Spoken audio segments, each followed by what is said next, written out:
La solidité d'une chaîne ne repose pas sur ses maillons les plus forts. Elle ne tient que grâce à la solidité de son maillon le plus faible. Ici, en RDC, les maillons forts ne manquent pas.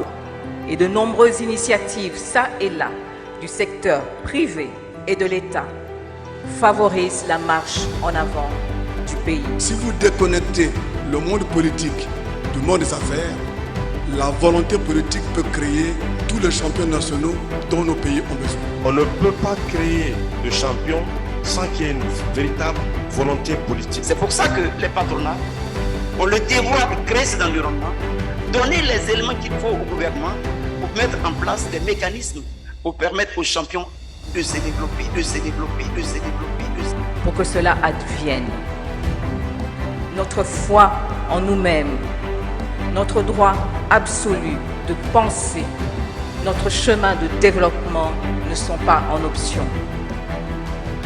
Je vous parle ici d'africanité, de ce qui fait que nous avons quelque chose de différent à construire ici avec nos repères et dont nous devons être fiers. Je crois que c'est important de mentionner le contexte dans lequel nous exécutons justement ce programme des 145 territoires. L'action de l'État. Et c'est aussi une action qui est menée dans le sens d'une juste redistribution de nos richesses.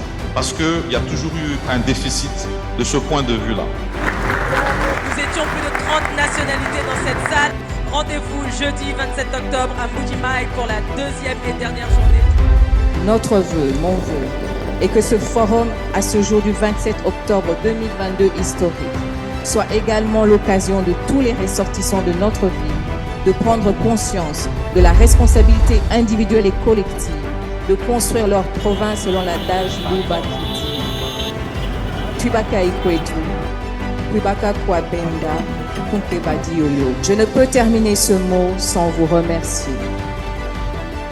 Tous les participants du Makutano qui ont fait le déplacement, nos partenaires, nos sponsors et tous ceux qui ont contribué à la réussite de cet événement qui logistiquement a été difficile.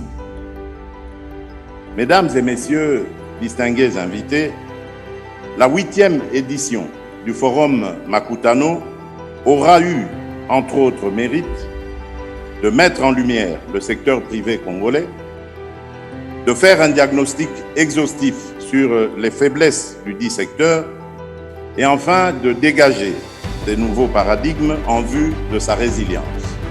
Je voudrais clore mon propos en rassurant le secteur privé que l'État congolais sera toujours à vos côtés pour vous accompagner.